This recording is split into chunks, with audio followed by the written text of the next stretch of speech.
que tenemos hoy, con dos grandes disertantes, el doctor Caputo, que nos viene acompañando desde el Colegio de Magistrados, apoyando todos los mates que hemos hecho en conjuntos, y hoy tenerlo como disertante para nosotros es un honor, y es un privilegio poder escucharlo. Y además tenerla la doctora Calaza también con nosotros por primera vez, es algo que para nosotros es un orgullo, y que nos jactamos, como siempre digo, de tener los mejores disertantes, y tener la compañía de gente tan idónea para nosotros es un verdadero placer. Así que les agradecemos de la presidencia del Foro de Abogados de San Francisco Solano y Villa La Florida el poder tenerlos hoy. Antes de comenzar, como digo siempre, vamos a hacer los saludos que tenemos acostumbrados a todos nuestros colegas, y como siempre tenemos el placer de tenerlo a nuestro presidente del Colegio de Abogados de Quilmes. Digo nuestro porque nosotros estamos matriculados ahí, al doctor bienvenido Rodríguez Basalo, para que les dé la bienvenida a todos los colegas y a nuestros disertantes. Bebe, te escuchamos. Bueno, muy buenas tardes a todas y todos. Muchas gracias Alejandra y Noelia por la generosidad de siempre permitirme compartir estas charlas, estos mates jurídicos que ustedes organizan, que empezó con la pandemia, que afortunadamente han tomado la decisión de mantenerla. Hoy, en un tema muy importante para aquellos colegas que ejercen el derecho penal, con la participación de dos prestigiosos magistrados de nuestro departamento judicial, como es el doctor Mario Caputo y la doctora Andrea Calaza. Nosotros estamos convencidos que la formación de los abogados y de los funcionarios judiciales, a través de estas deliberaciones, a través de la determinación de distintos conceptos, van en el sentido de mejorar el servicio de justicia. No me canso de decir que tenemos mujeres y hombres que ejercen la profesión y que son funcionarios judiciales que están capacitados y tienen una habilidad para poder seguir creciendo como profesionales de derecho y brindar un mejor servicio del que brindamos. Así que a los abogados que participan, muchísimas gracias. A los disertantes, muchísimas gracias por compartir sus conocimientos con nosotros. Y al foro, una vez más, invitarlo a que siga por este camino en la formación permanente de la especialización de cada uno de nosotros y la actualización del conocimiento. Muchísimas gracias a todos. Bueno, gracias Bebe por tus palabras y por acompañarnos siempre. Ahora les voy a pasar la palabra directamente con el doctor Mario Caputo, ya para que diserte, pero antes de comenzar les quiero decir que esta charla va a quedar grabada en el canal de YouTube del Foro de Abogados, así que la van a poder ver las veces que necesiten. Y también, antes de comenzar esta charla, quiero decir que está con nosotros el doctor Nicolás Pros, que también pertenece al Instituto de Derecho Procesal del Colegio de Abogados de Quilmes, quien nos acompaña en este momento, quien es secretario del mismo. Así que ahora, con los agradecimientos, le paso la palabra al doctor Caputo para que comience esta charla. Bienvenidos a todos y gracias por participar. Todas las preguntas las vamos a habilitar luego que terminen los disertantes. Vamos a habilitar el chat para que las hagan por escrito. Así que bienvenidos a todos y muchas gracias. Doctor Caputo, lo escuchamos. Muchas gracias, doctora Rupérez. Es un gusto estar en este foro, que usualmente siempre estoy saludando por el Colegio de Magistrados, y hoy me toca otra función, que es la de poder charlar un poco con ustedes sobre algunos temas de derecho. La que va a comenzar la charla va a ser la doctora Andrea Calaza, así que le doy la palabra a ella. Muchas gracias. ¿Se escucha? ¿Se escucha bien? Perfecto. Sí, doctora. Bueno, en primer lugar agradecemos la invitación y al Foro de Abogados de San Francisco Solano y Villa La Florida, y también a todos los participantes por el interés en esta charla que va a versar sobre garantías fundamentales y la valoración de la prueba en el proceso penal. El artículo 1 del Código de Procedimiento de la Provincia de Buenos Aires, en ese artículo ya encontramos referencias a derechos y garantías constitucionales. Si bien, como señalan ciertos autores, esta práctica legislativa resulta innecesaria toda vez que la Constitución Nacional ya contiene estos derechos y garantías, no obstante resulta importante señalar que el cuerpo legal comience ya reconociendo derechos y garantías a los imputados, señala que el proceso se va encaminando en derecho penal constitucional o derecho constitucional aplicado. Además denota la intención del legislador de querer desarraigar en los operadores judiciales conductas vinculadas con la cultura inquisitiva que ya estaban arraigadas en el Código Joffre. Así contamos con principios tales como juez natural, juicio previo, principio de inocencia, no bis in idem, inviolabilidad de la defensa en juicio, principios como favor in reo o pro homine, todos estos dos últimos como la fórmula latina de indubio pro reo. El tópico que hoy abordaremos en esta charla tiene por objeto ahondar sobre los diferentes aspectos vinculados con la prueba y su estándar de valoración para llegar a una verdad histórica. Nuestro ordenamiento legal en el artículo 209 ya nos ilustra acerca de que los hechos objeto de un proceso pueden ser acreditados con cualquier cualquier forma de prueba. Así también establece que pueden utilizarse otros medios de prueba no contenidos en el Código de Procedimiento siempre que no supriman garantías constitucionales. Volvemos al tema de no suprimir o no violentar las garantías constitucionales. También establece que se pueden limitar estos medios de prueba cuando estos resulten sobreabundantes, que vamos a analizarlo más adelante, o notorios con acuerdo de parte.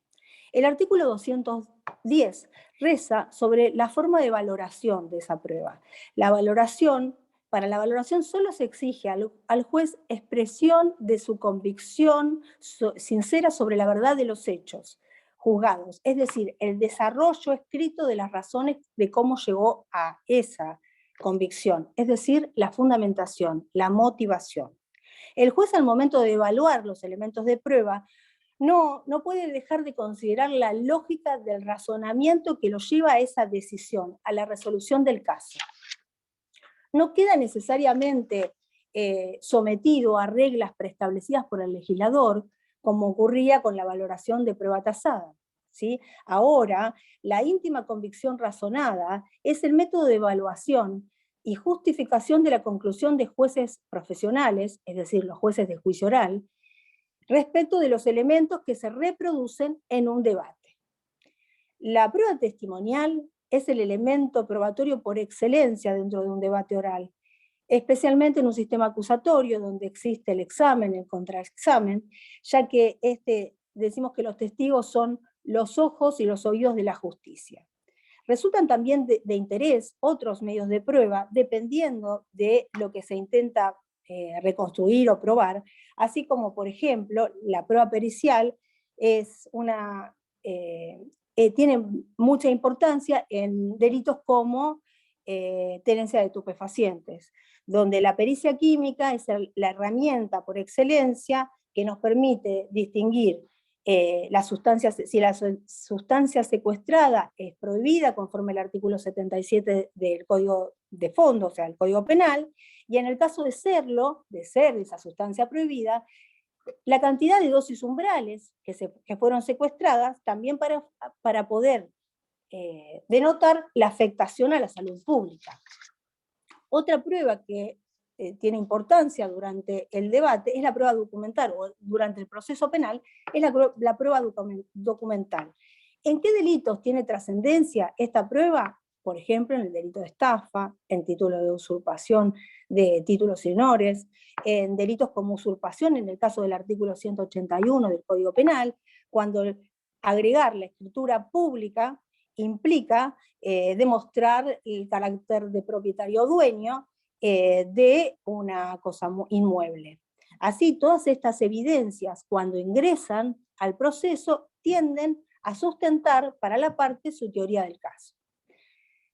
Ahora bien, el expediente penal ingresa luego de la IPP de toda la etapa de investigación a la etapa de juicio, donde se radica en un tribunal oral o en tribunal criminal o en un juzgado correccional, según el caso. Las partes ofrecen prueba por el término de 10 días y luego se realiza una audiencia. La audiencia que se denomina en tribunales vulgarmente del 338, sería la audiencia preliminar. Y dicen del 338 porque está contenida en el artículo 338. Esta audiencia es de suma importancia porque permite encauzar las piezas al juicio propiamente dicho, encauzar las piezas probatorias, ¿sí? En esta audiencia pueden plantearse nulidades, aquellas que no fueron planteadas en la etapa anterior. Siempre las nulidades absolutas pueden volver a plantearse. Pueden plantearse excepciones, pueden plantearse soluciones alternativas al conflicto. Esto puede ser llegar a la suspensión del juicio a prueba, por un lado, llegar a formalizar un juicio abreviado, por otro. Y también las partes pueden realizar estipulaciones probatorias. ¿Qué sería esto? Acordar ciertas cosas que no van a discutirse en el juicio, y esto hace que el juicio llegue menos contaminado, más limpio al debate. Entre otras pruebas también existe la prueba suplementaria, donde las partes van a introducir excepcionalmente prueba que no se produce en la otra etapa, y por eso decimos que es excepcional, porque la etapa de juicio no es para producir prueba. La prueba ya tiene que venir de la etapa anterior. La prueba suplementaria queda a cargo de la parte que la propone toda vez que el tribunal no va a realizar prueba. Estamos en otra etapa. Todo esto es a fin de encaminarnos al debate, o bien, como dije antes, tener una salida alternativa al conflicto que puede darse de las dos formas que establecí, ya sea a través de una mal llamada probation, o sea, suspensión de juicio a prueba para nosotros, o un juicio abreviado. Ahora bien, luego de la audiencia preliminar, el tribunal debe resolver sobre esa prueba a través de una resolución donde debe esa prueba pasar por un tamiz jurisdiccional que pretendemos que no sea una actitud o una actividad discrecional amplia del tribunal, sino que debe interpretarse que es una actividad restringida, toda vez que el eliminar alguna de las pruebas con que la parte quieran hacer valer su teoría del caso, estaríamos privando a la parte de elementos importantes para esa estrategia, tanto de la defensa como de la fiscalía. También resulta importante tener en cuenta que en esa resolución los jueces van a tener que admitir prueba que se incorpora por lectura al debate. Para esa admisión tienen que recurrir al artículo 366 del Código de Procedimiento. El artículo 366 establece, como primera premisa, que las actuaciones de la investigación penal preparatoria no podrán ser utilizadas para fundar la condena del imputado. Esto es un elemento que permite denotar que el legislador dio preponderancia a la oralidad, ¿sí? Entonces esto es una excepción. Los ítems que siguen a esto que estoy diciendo tiene que ver con supuestos que van a hacer excepciones a la oralidad, que es el principio del debate. Así, por ejemplo, se permite la incorporación de la declaración del imputado, la declaración de quien al momento de llevarse a cabo la audiencia hubiera fallecido o no puede ser hallado, y esta situación tiene que demostrarse de forma fehaciente. Las declaraciones de imputados rebeldes o condenados por el juicio, por el elemento o por el hecho que es debatido en ese momento, así como también los reconocimientos, por ejemplo, que fueron aludidos por un testigo durante el debate, las declaraciones de menores, las declaraciones o dictámenes producidos por medio de comisión, y aquellas pruebas, entre otras, ¿no?, que las partes están de acuerdo que se incorpore por este modo. En este sentido, resalto que es una figura de índole excepcional, ¿sí?, que debe prevalecer siempre el principio de oralidad, y que la limitación está puesta por el mismo legislador al establecer que nunca puede fundar una condena per se estas incorporaciones por lectura. Debe tener un elemento objetivo distinto o un elemento ya sea producto de la oralidad, una testimonial, que pueda generar la convicción y no solamente a través de esta prueba que se introduce por el sistema escriturario. Bueno, como dije anteriormente, también esta posibilidad de que cuando los jueces proveen la prueba, deben hacerlo de forma no arbitraria, ¿sí? Porque son las herramientas que cuentan ambas partes para llegar al juicio. Bueno, con esto voy a concluir esta primera etapa y tiene la palabra el doctor Caputo.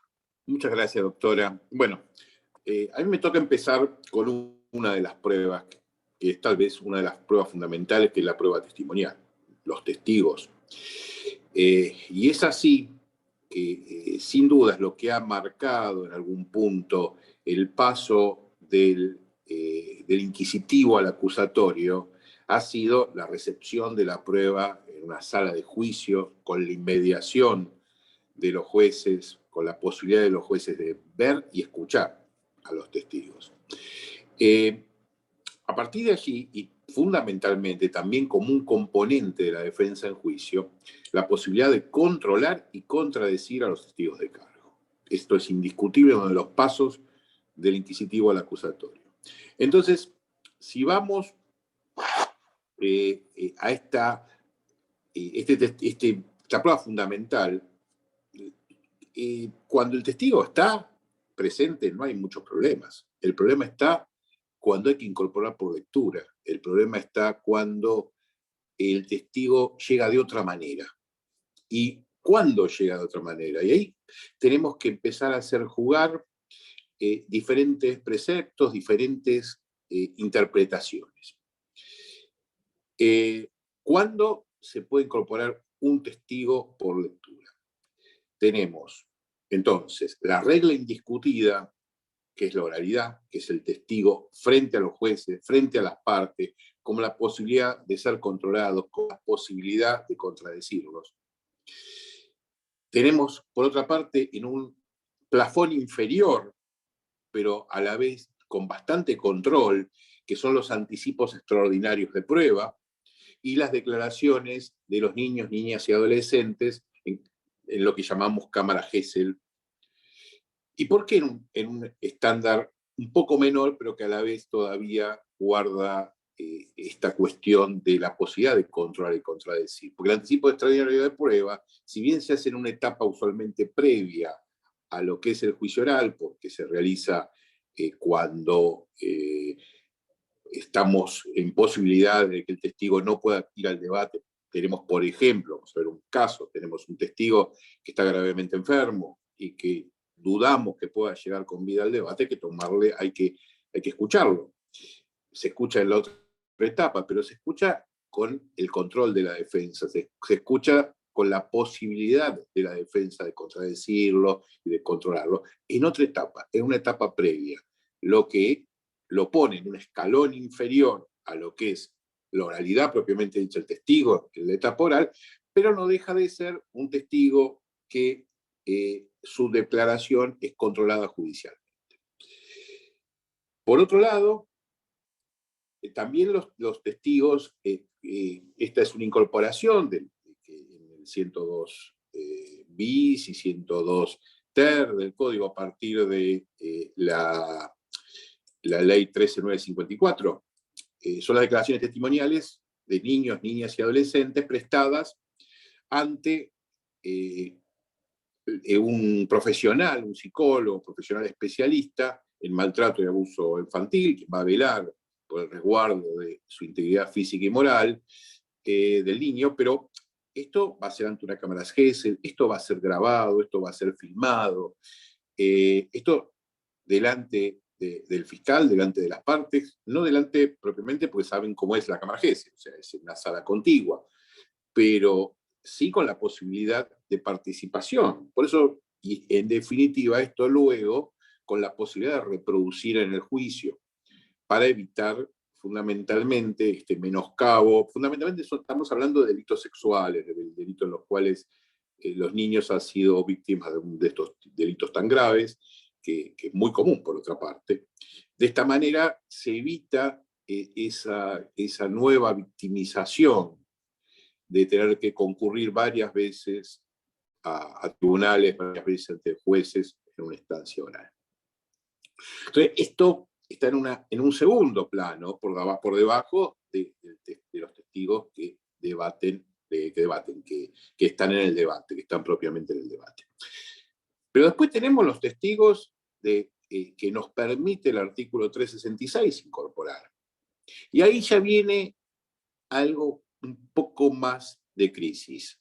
Porque bueno, no hay problema cuando las partes están de acuerdo. Todos sabemos que todos los derechos son relativos, no son absolutos. Entonces, perfectamente las partes pueden aceptar, incorporar un testigo por lectura. Pero, ¿qué pasa si ese testigo no es aceptado por la defensa?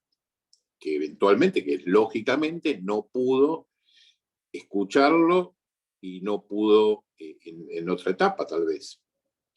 Y ahí ya tenemos que empezar, porque por otro lado, el 366 permite incorporar por lectura testigos que estén ausentes, testigos que hayan fallecido, como bien decía la doctora, con la probanza, ¿no? con la justificación real de que no han sido localizados o que han fallecido. Pero sin perjuicio de ello, son testigos que no pudieron ser sometidos al control de las partes. Y ahí también hay que ir armando estándares de prueba. Tenemos que ir pensando hasta dónde llegamos. Porque una cosa es que el código acepte esa incorporación, otra cosa es la valoración que los jueces puedan hacer de esos testigos. Y acá tenemos un nuevo escalón en este ir pensando o ir armando estándares probatorios respecto a la participación de los testigos. No es lo mismo un testigo que pueda haber declarado ante órganos judiciales que un testigo que fue ante la policía. Nosotros, por ejemplo, cuando compartimos tribunal con la doctora, no aceptamos la incorporación por lectura directamente de los testimonios prestados en comisaría sin la participación de órganos judiciales. También un poco en ir en esa formación de estándares, ¿no? Que uno iba viendo y iba pensando. Entonces, reitero, tenemos tal vez todas estas diferentes momentos y diferentes calidades de la prueba.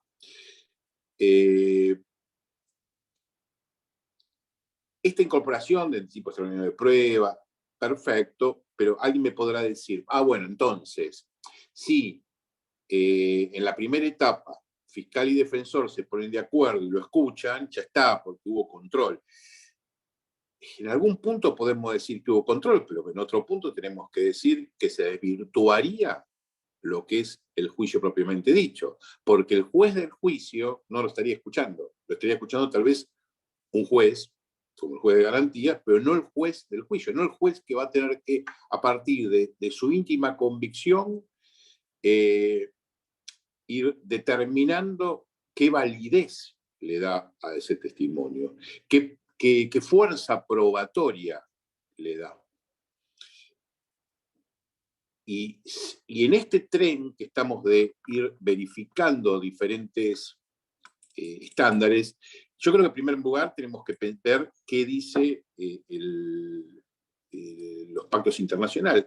Ya la Convención Americana habla del derecho de la defensa a interrogar a los testigos presentes en el tribunal y de obtener la comparecencia como testigos o peritos de otras personas que puedan arrojar luz sobre los hechos.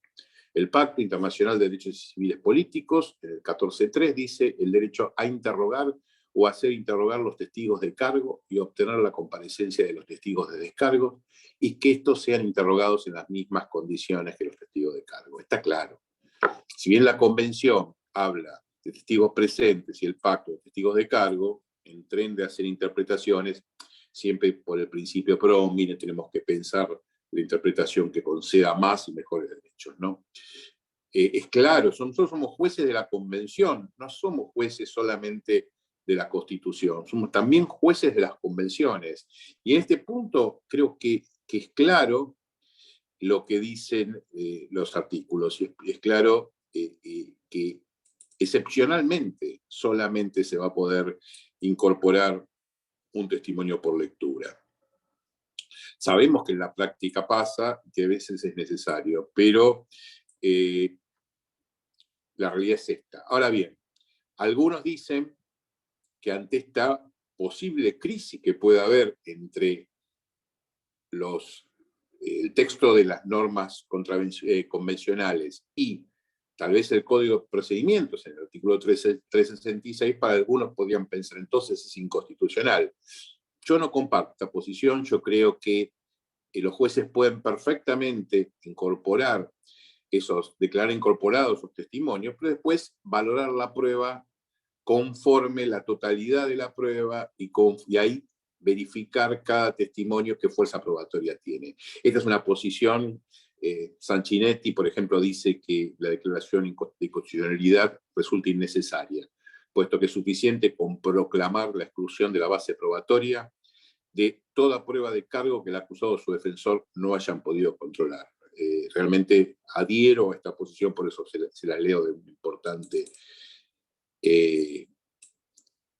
doctrinario. Ahora bien, les voy a ir dando algunos fallos que han tratado de alguna manera de dar luz a estos temas.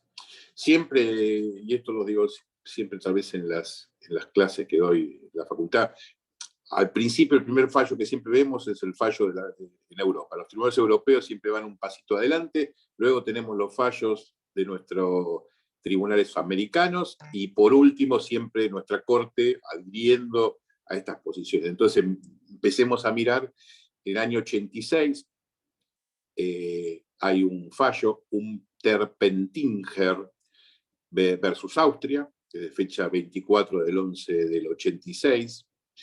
Este era el tema, este señor de apellido complicado, que no voy a repetir, después si me lo piden cualquier cosa lo escribimos, fue declarado culpable de delitos de lesiones, fue condenado a una pena de 6 meses de prisión. La señora y la hija de él, que eran las víctimas, se negaron a declarar en el juicio, porque consideraron que lo que habían dicho en comisaría era suficientemente claro y no quisieron ir al juicio. El Tribunal Europeo de Derechos Humanos concluyó en que hubo una violación al Pacto Europeo de Derechos Humanos. Dice, esta lectura en sí no puede considerarse opuesta al artículo 6.1 y 3D del convenio, estamos hablando del convenio europeo, pero su utilización como medio de prueba ha de respetar el derecho de defensa, cuya protección es el objetivo y la razón de ser del precepto. Sucede así, especialmente cuando la persona acusada reconoce el derecho a interrogar o a hacer interrogar a los testigos propuestos por la acusación. No ha podido en ningún momento del procedimiento anterior preguntar a las personas cuyas declaraciones se leen en la audiencia pública. Claramente acá no tuvieron oportunidad de poder contradecir a los testigos. Estas personas decidieron que con lo que habían declarado en comisaría estaba suficiente y realmente el juicio no fueron escuchados, y eso en algún punto llevó a que el Tribunal Europeo lo declarara, lo nulificara. También en Kostovsky versus Países Bajos, de fecha 20/11/89, en este caso con testigos de identidad reservada, fue claro el tribunal en que los testigos de identidad reservada sirven para un momento, pero en el momento de juicio esa identidad debe ser revelada. En América, el primer fallo más o menos a lo largo de esto es Castillo Petruzzi contra Perú, del 30/5/99, que se admite la prerrogativa de examinar los testigos en su contra y a su favor bajo las mismas condiciones que el objeto de ejercer su defensa. Queda claro que esto tiene que ser en el juicio, pero vamos al fallo fundamental, que es de nuestra Corte, el fallo que es muy utilizado en los tribunales y que todos lo invocan en algún modo dado. Por un lado lo invocamos los que tenemos la obligación de decidir y lo invocan también quienes cumplen el papel de defensores. Este es el fallo de la Corte Suprema de Justicia de la Nación, Aníbal Benítez, de fecha 12 de diciembre del 2006. En este caso se habían incorporado por lectura el testimonio de la víctima y de otros testigos de cargo por desconocerse su paradero. Fíjense que tenemos bien claro dentro de lo que es el 366 nuestro, en definitiva. La Corte Suprema destacó que las declaraciones se incorporaron con oposición de la defensa. Y acá hay un detalle, habían sido prestadas cuando Benítez aún no había sido habido. Entonces no pudieron tener ningún tipo de control previo. El control fue imposible en este caso. ¿Qué dice la Corte? Dice que la invocación de la imposibilidad de hacer comparecer al testigo no basta para subsanar la lesión al debido proceso, que significa que finalmente la parte no haya tenido siquiera la posibilidad de controlar dicha prueba. El Tribunal de Juicio fundó la sentencia en prueba de cargo decisiva que la defensa no tuvo oportunidad de controlar. Y ahora vamos a, este fallo es muy importante, pero fíjense que habla de oportunidad adecuada. Y acá está también lo que tenemos que mirar, ¿cuál es la oportunidad adecuada?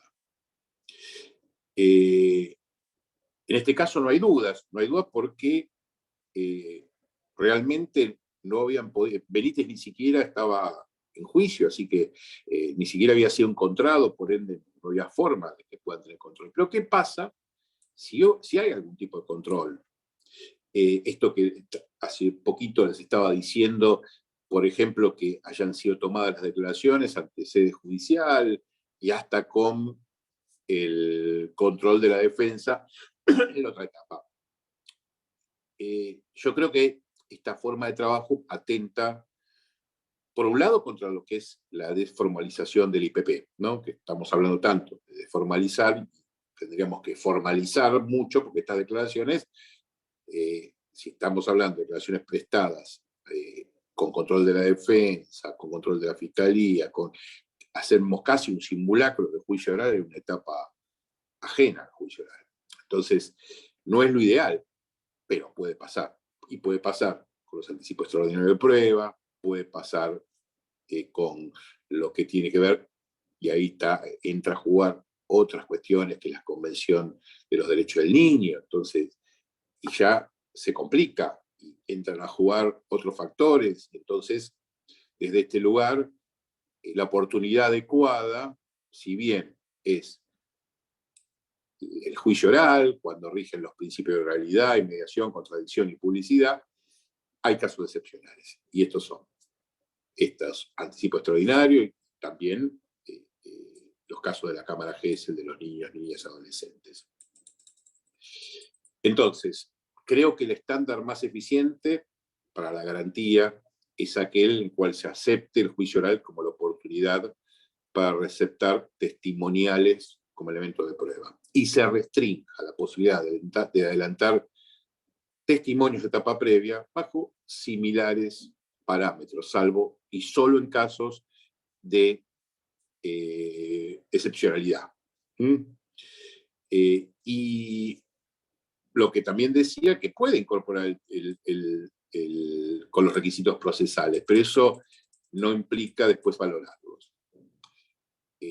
Porque, a ver, por un lado está el filtro de admisibilidad que habla el 366, que eso es lo que los jueces tienen que ver. Los jueces no sabemos después lo que vamos a valorar. Lo que vemos en el 366 en el momento del juicio es si supera ese filtro de admisibilidad.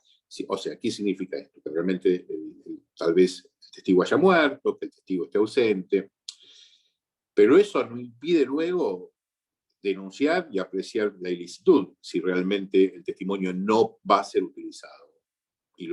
Y su exclusión de la prueba en lo que es la valoración posterior.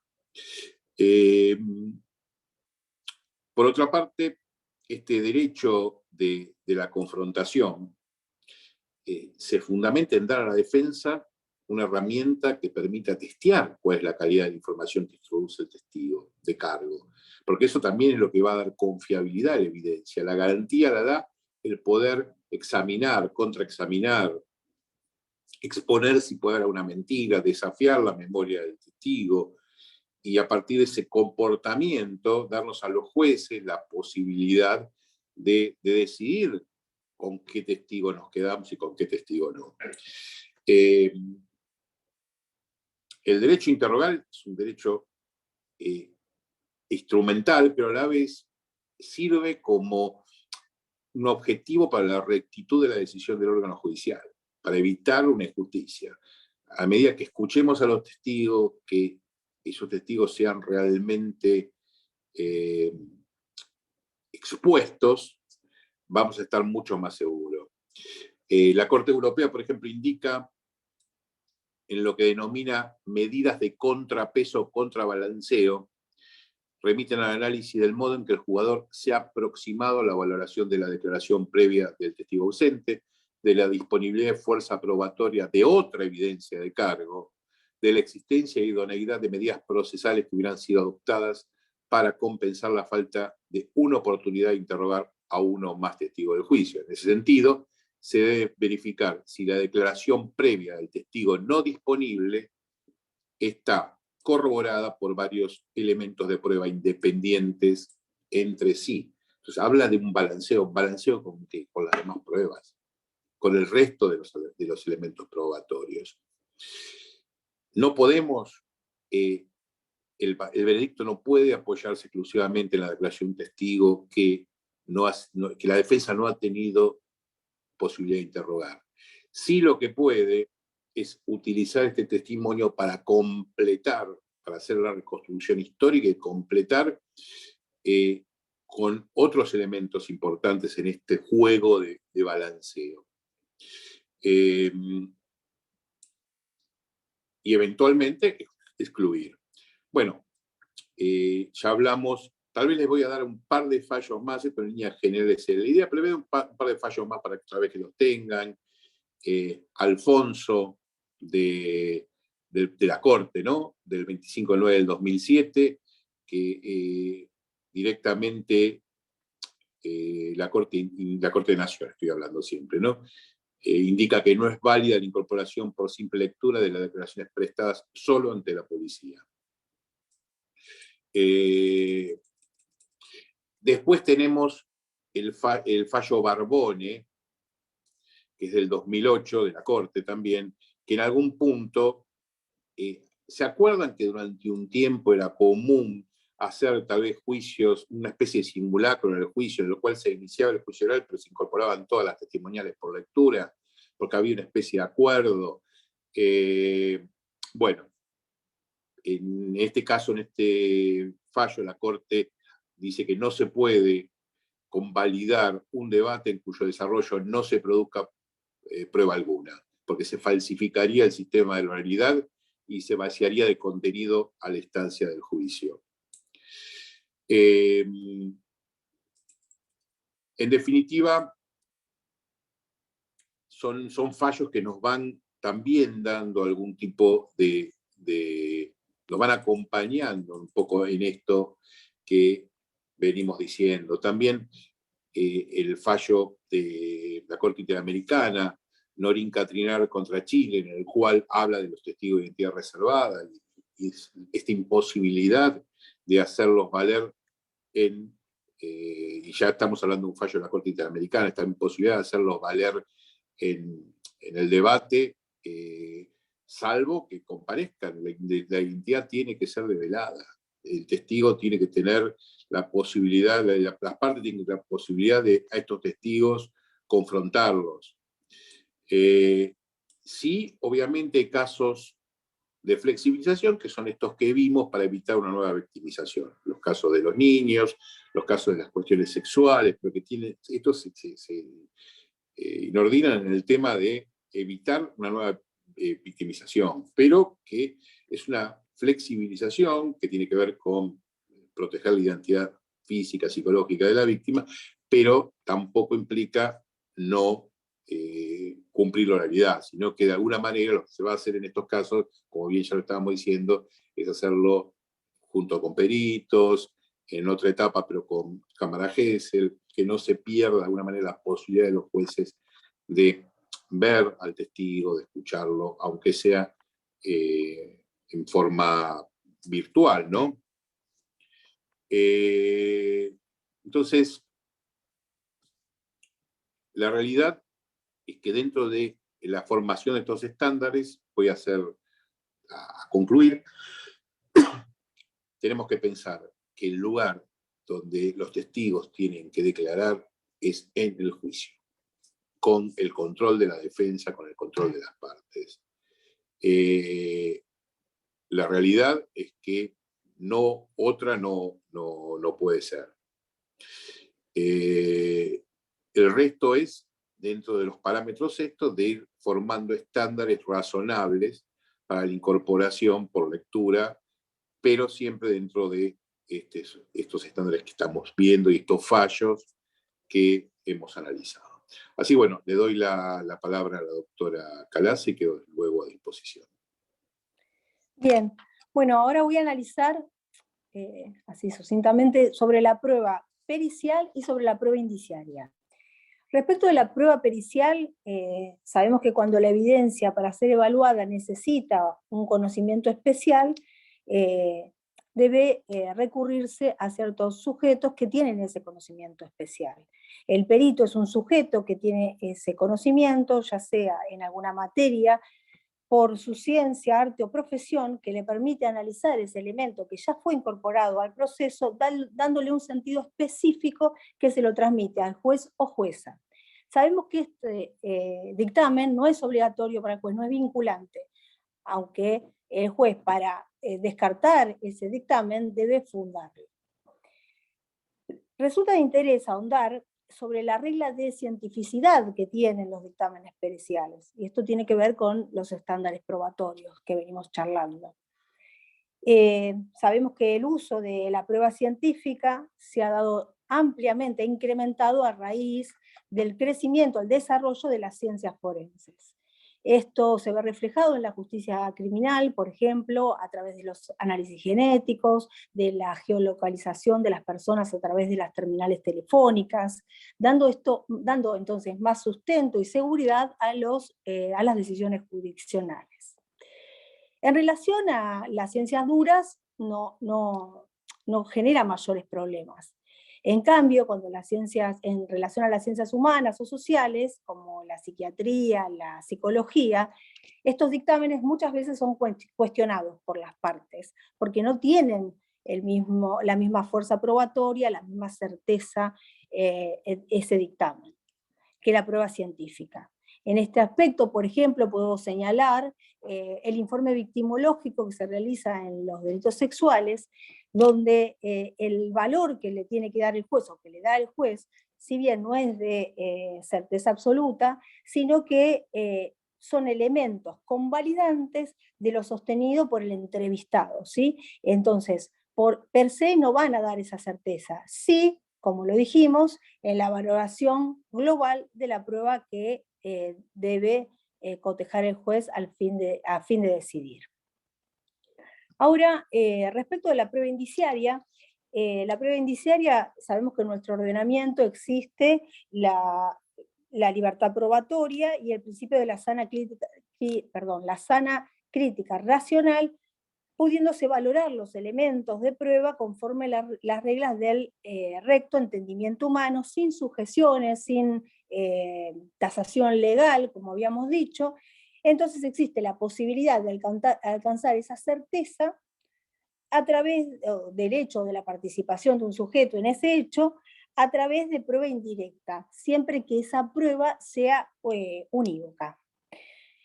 Voy a referirme a modo de ejemplo, para entender mejor este tópico, voy a referirme a un caso que tuvimos como integrantes del Tribunal 4, donde se sostuvo que la participación de, voy a llamarlo Fernando, se da a través de este tipo de prueba, en relación a todas las pruebas que fueron analizadas de forma pormenorizada y a la luz de la inmediación o de la inmediatez, nos permitieron formar esa convicción respecto de la participación de este imputado como autor de un homicidio agravado, evidenciado a través de que principalmente no había una hipótesis diferente, puesto que todos los elementos de forma lógica lo señalaban a él como autor. Al respecto del conjunto indiciario, debemos señalar que la fuerza probatoria de ellos reside principalmente en la cantidad, en el mayor grado que tengan de conexión con el hecho objeto del proceso, en las diversas clases de prueba que se van a analizar, y especialmente en la lógica de la complementación de todas esas pruebas, sobre todo porque no hay prueba en contrario. Así, no se presenta al juzgador ninguna posibilidad de hecho o de autoría diferente al que trajeron a juicio. Volviendo al tema de Fernando, el tribunal consideró que este sujeto era responsable de matar, del homicidio, a la madre de su hijo. El tribunal, ¿qué tuvo en cuenta a los fines de llegar a esta conclusión final? Primero, los dichos de un sujeto que había sido testigo directo de una circunstancia, no del homicidio en sí, sino de una circunstancia que nos lleva al autor del hecho. Él le explicó que tuvo contacto con el imputado, que le solicitó que le prestara ayuda a efectos de deshacerse de unos caños, que luego resultaron ser un tanque de agua con residuos tóxicos según el imputado.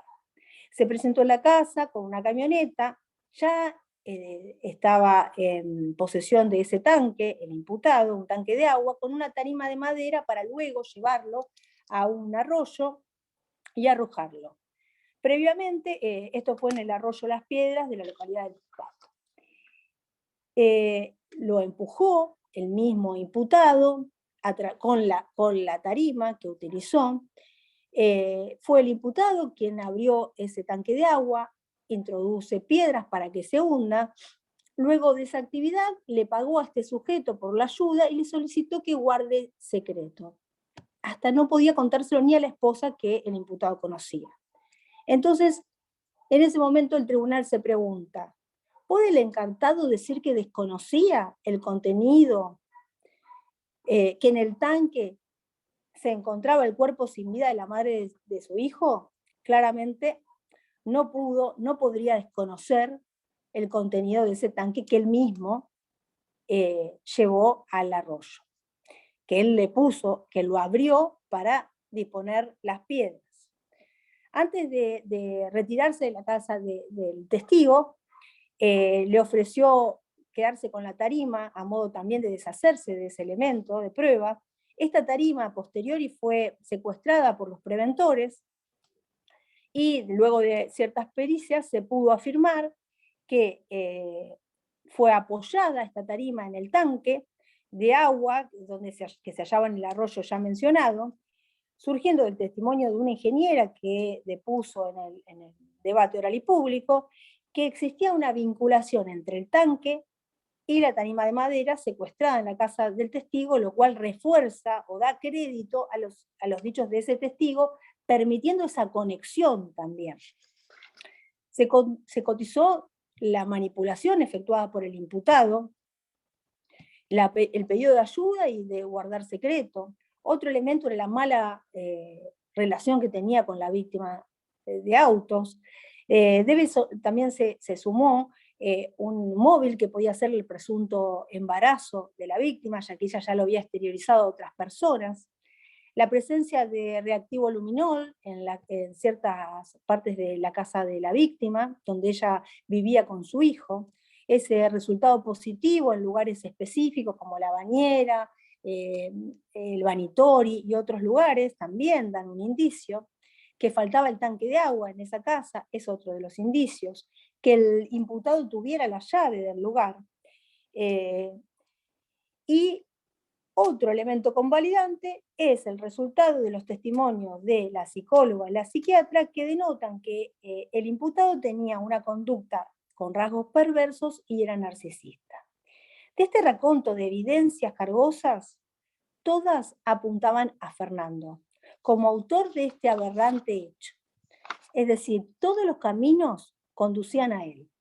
Esto, en síntesis, es el razonamiento lógico y fundado que nos llevó a darle la condena al mismo, ¿sí? Esto es la valoración de todos estos indicios que llegaron a conmovernos de manera positiva para resolver en ese sentido. Eso es todo, gracias.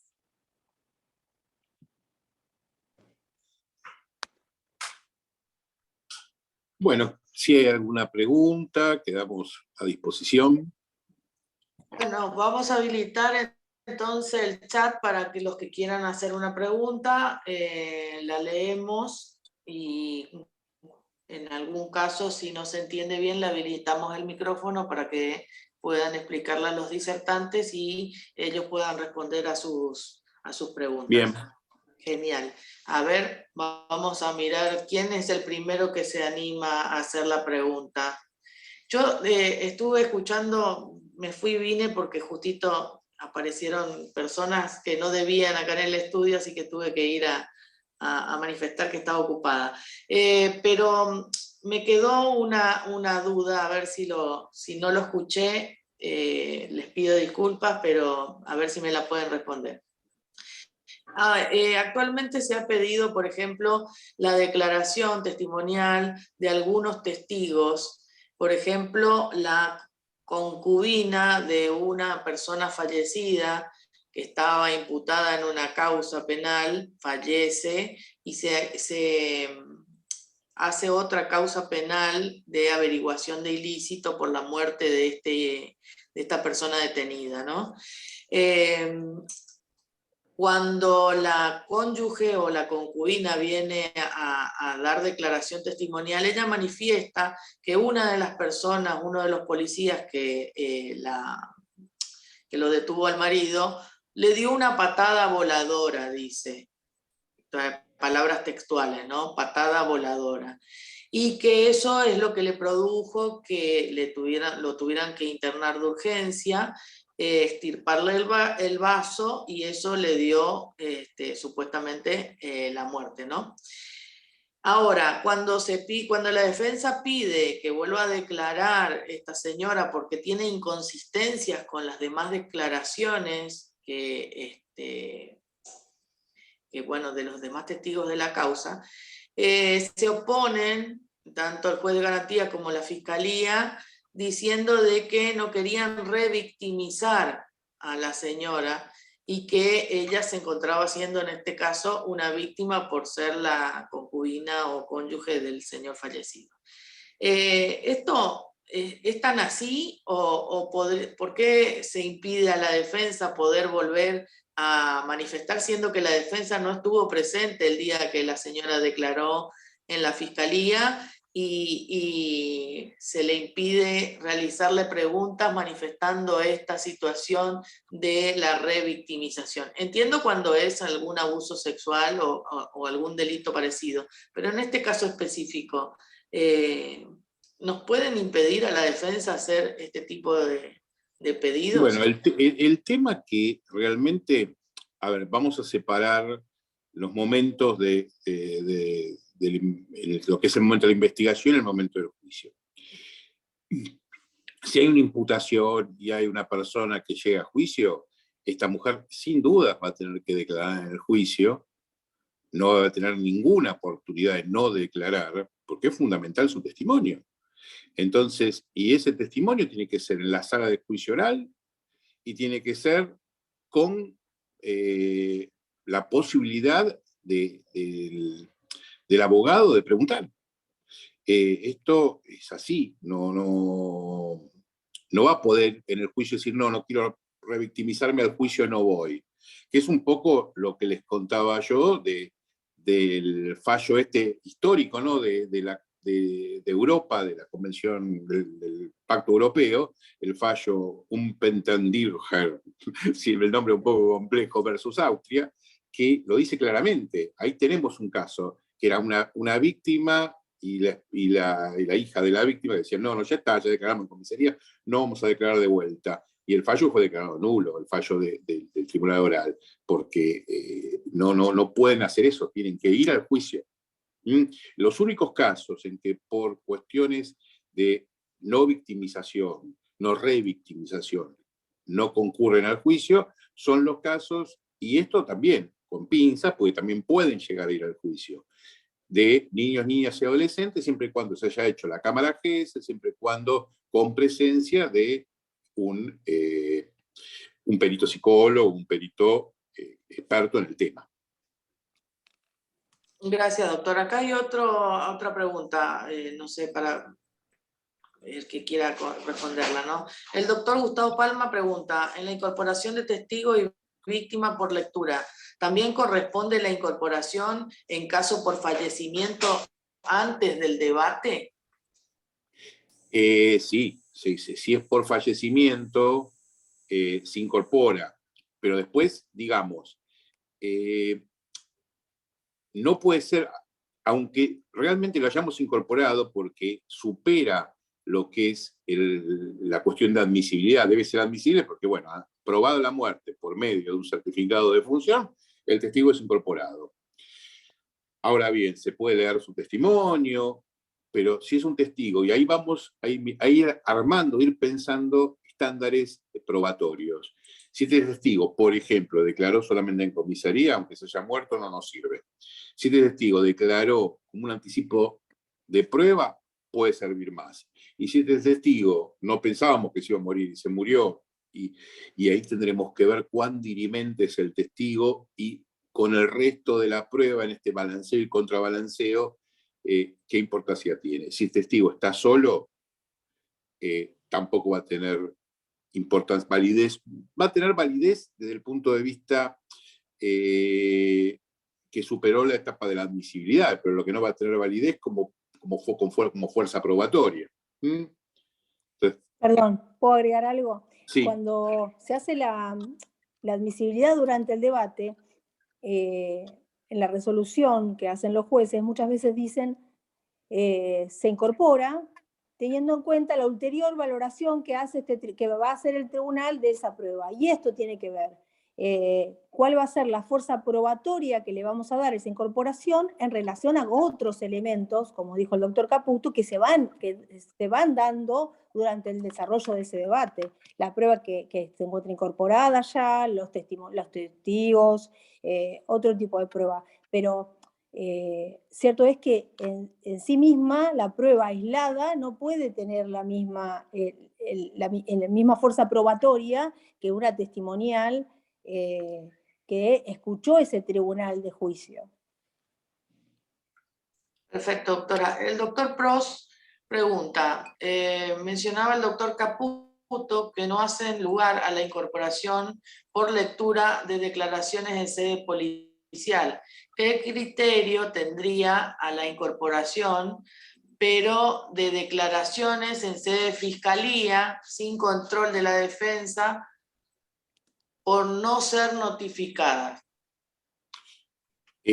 A ver, si supera vamos un poquito a lo mismo, si supera la admisibilidad, ingresa, pero luego la valoración que se le puede dar a ese testimonio va a tener que ver con el resto de prueba que encontremos, porque no va a dejar de tener el déficit de no haber sido escuchado en la etapa oral, con la inmediación, con la oralidad, con la contradicción, con el confronte por la parte de defensa, si es así. Entonces, su valor puede ser incorporarse, pero su valor va a ser limitado. Y en algunos casos nulo.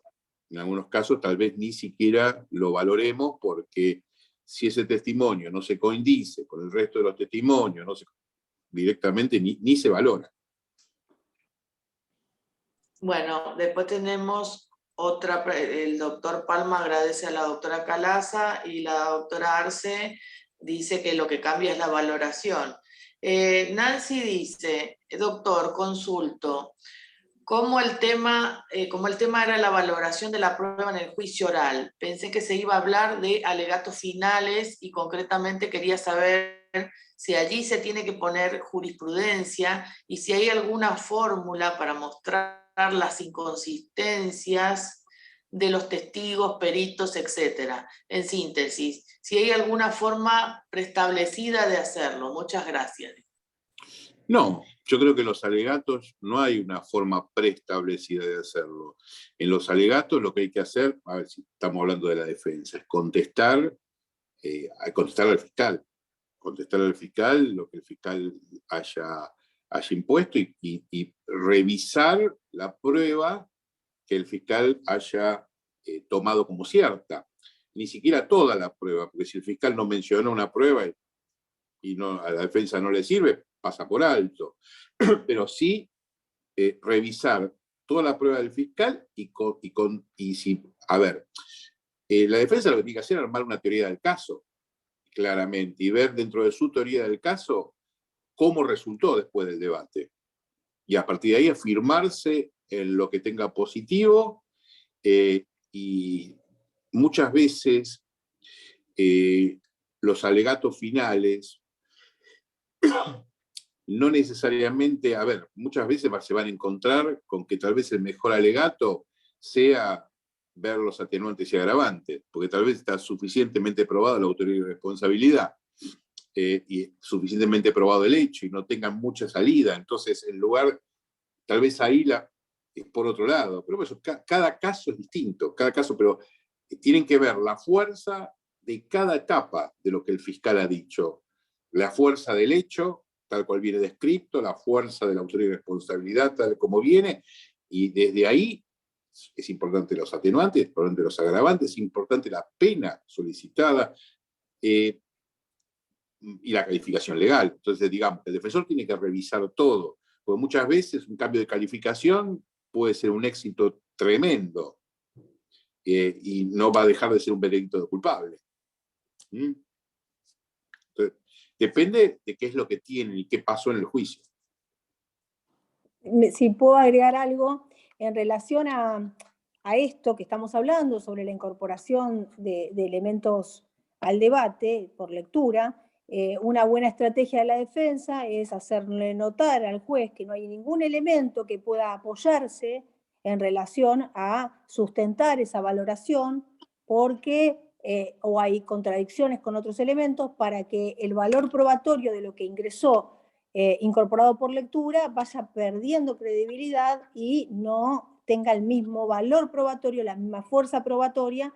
Bueno, y esto va a estar dado en el alegato. Es la única forma que tiene el defensor de hacer notar o poner en crisis esa prueba, ¿sí? Muchas gracias, dice Nancy, a ambos me imagino. Y el doctor Biondi pregunta, ¿cómo juegan los principios rectores y la correcta valoración de los elementos probatorios frente a la perspectiva de género? Lo pregunto por el hecho de ver primar muchas veces un informe psicológico frente a una retracción de la propia víctima, máxime tratándose de hechos que se producen en la intimidad y la orfandad material probatoria para ofrecer. Bueno, acá me parece que los hechos, la prueba la tenemos que valorar en perspectiva de género.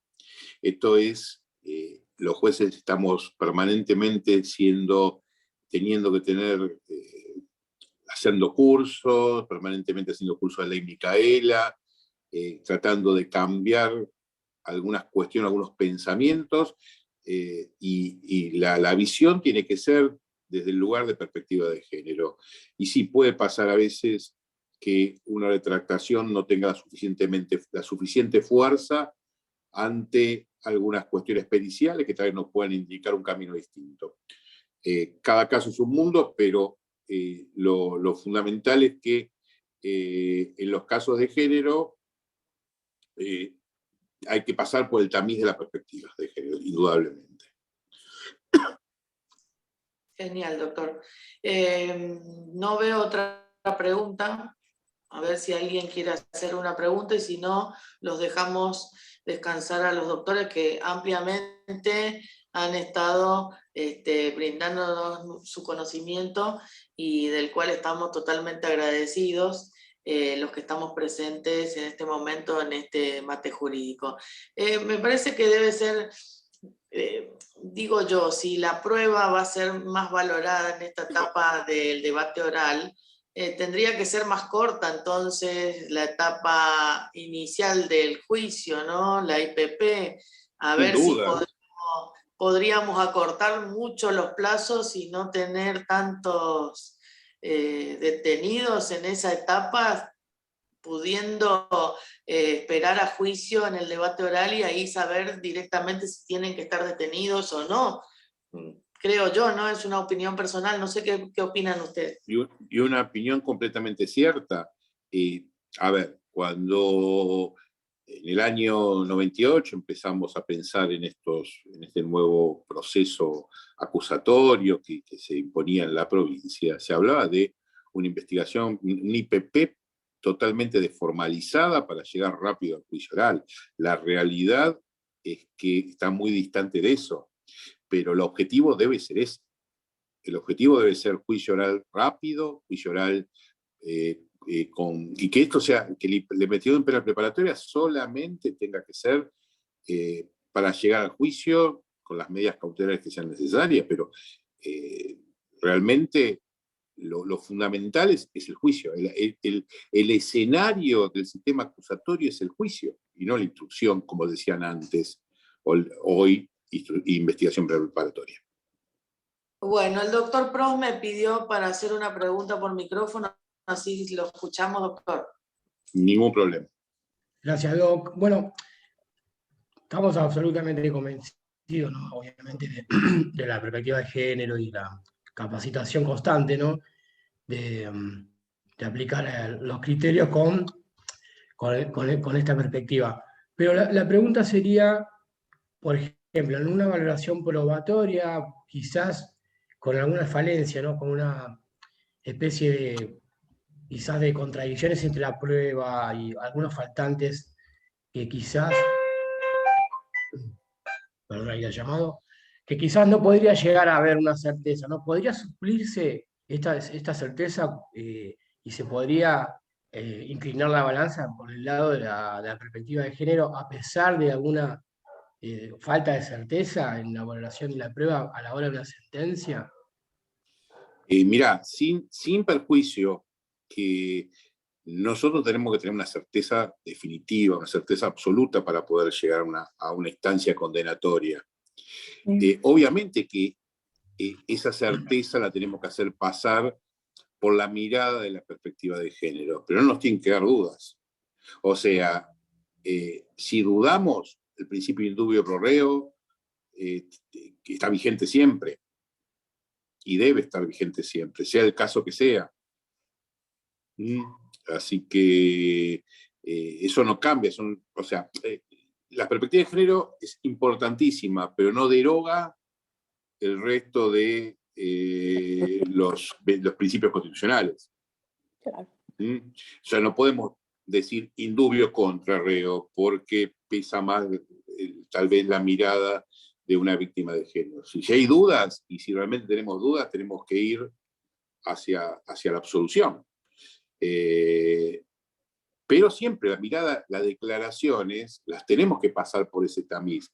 Y ese tamiz tiene que ver muchas veces con cuestiones de género. Sabemos que hay sistemas de violencia repetitivos, hay círculos de, bueno, todo lo que estamos estudiando en estos tiempos, círculos de que a veces están las retractaciones porque en algún punto están en ese círculo pernicioso entre la víctima y el victimario, en ese reenamoramiento a algún punto que hace que la víctima se retire su denuncia, tal vez, de alguna manera, o retire su testimonio. Eso lo tenemos que tener muy en cuenta.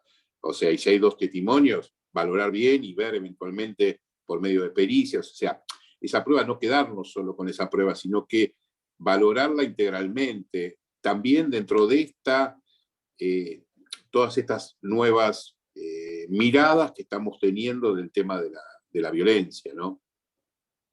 Pero el fin tiene que ser llegar a la certeza. que podemos llegar a la certeza con una retractación de la víctima también, ¿eh? Nada lo impide. No sé si hablar de retractación, pero están ocurriendo, así como hay muchas causas que son verdad y que existe mucha violencia contra las mujeres, y como mujer lo digo, también existen muchísimas causas, y creo que a eso se refieren los colegas, donde es mentira la violencia que existió, y por el simple hecho de esta perspectiva de género que la admiro y la sigo, no estoy en contra de eso, sino que digo que existen también hombres que han sido víctimas de violencia y que fueron denunciados como violentos. Entonces, me parece que creo que es eso lo que los colegas querían decir al respecto de esto de juzgar con perspectiva, ¿no? A ver si la perspectiva es solo para el género femenino o es para todos los géneros, porque si vamos Claro. Me parece que es eso, no sé si me explico. Totalmente, pero para eso tenemos la oralidad. Para eso tenemos que el testigo esté frente de los jueces y ese testigo pueda ser examinado, contraexaminado, para sacar luz a la verdad, en definitiva, que es lo que queremos.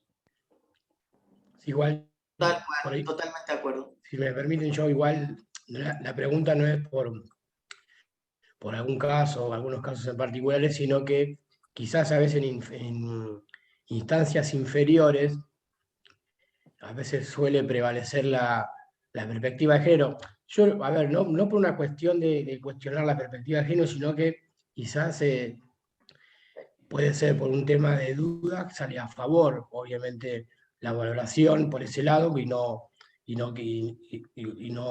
centrarse en esa falta probatoria. Simplemente por eso, nada más. Lo que pasa es que no olvides que en esta primera etapa, si estamos hablando de la primera etapa de los procesos, el juez no necesita certezas, necesita probabilidades. Entonces, ante el caso de que haya una probabilidad positiva, ya puede seguir adelante. Los que necesitan certeza son los jueces de juicio. Tal cual, en lo que se llama semiplena prueba, quizás en la etapa inferior. Está bien. Claro, lo que se llamaba antes semiplena prueba, que hoy le decimos probabilidad positiva. Tal cual. Bueno, acá Nancy manifiesta que exactamente pienso lo mismo que los colegas, dice cómo nos manejamos frente a la falsa denuncia, esa es la duda. ¿Cómo exponiendo. detectar esa falsa denuncia? Llegando al juicio y exponiendo. Nada mejor que eso, o sea, mostrar, al mentiroso hay que mostrarlo. Tal cual. Hay que exponerlo y hay que preguntarle. Tal cual. Bueno, Blanca dice, por suerte en provincia es mucho más evidente lo acusatorio, lo que todavía cuesta mucho desarraigar del sistema de nación, donde parece reinar todavía el tinte inquisidor. Me refiero, dice, a la etapa previa al juicio oral. Y sin dudas, el Código de Nación es un código que nació viejo. El Código de Nación nació viejo y caduco. O sea, caducó antes de nacer. Los cambios, yo creo que es impensable que todavía en el sistema nacional, el sistema federal, se estén usando instituciones tan antiguas. O sea, solo pensar el poder que tiene un juez federal de instruir todavía, creo que es un momento de cambios.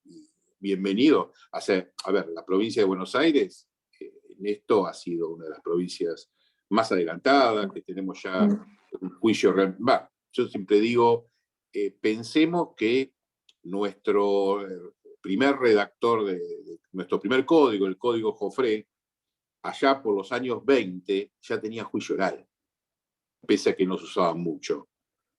100 años tenemos de oralidad en la provincia. A veces no valoramos nuestras instituciones y no valoramos lo que tenemos, pero en la provincia tenemos 100 años de oralidad. No plena, pero que ahora va teniendo, hace 20 y pico de años que va tendiendo más a la plenitud, pero oralidad tenemos hace 100 años. Bueno, genial, doctores. No veo más preguntas. Me parece que esto fue más que claro y está muy bueno esto de poder compartir experiencias y distintas opiniones, que es lo que enriquece a una charla, a un debate, a un mate, como le decimos nosotros, y tratar de poder continuar aprendiendo, continuar perfeccionándonos y aprendiendo de los que verdaderamente practican y saben y están del otro lado, que son ustedes, los del Poder Judicial, quienes todo el tiempo están con estas situaciones en las que nosotros nos encontramos, los defensores, y que tal vez nos puedan sacar estas dudas, es genial y estamos eternamente agradecidos. Así que les agradezco a ambos en nombre de la Comisión Directiva del Foro de Abogados de San Francisco Solano y Villa La Florida, y en nombre del Colegio de Abogados de Quilmes también. Bebé no está, pero les dejo un abrazo a ambos. También me voy a tomar el atrevimiento de agradecerlo en nombre del Colegio de Magistrados, que también hoy nos acompañan en esta charla. Y bueno, darles la palabra a ustedes para que se despidan de los colegas, y los tenemos, como les digo a todos, notificados de una próxima charla en cualquier momento. Así que agradecidos y los dejamos para que se despidan. No, nada más que muchas gracias. Realmente es un gusto haber podido participar en este momento, en este mate, para poder charlar cosas que nos interesan a todos. Bien, yo comparto lo que dijo Mario, realmente muy fructífero. Nosotros también crecemos con estas charlas, con las preguntas, y bueno, muy enriquecedor. Muchísimas gracias. Gracias a todos por estar, nos vemos en una próxima jornada y gracias por acompañarnos siempre. Un abrazo al doctor Pros, que está ahí, secretario del Instituto de Derecho Procesal del Colegio de Abogados de Quilmes, a nuestra secretaria Noelia Sueldo, que también está por ahí, y a todos los que están presentes y que nos acompañan siempre. Gracias y nos vemos hasta la próxima. Hasta la próxima.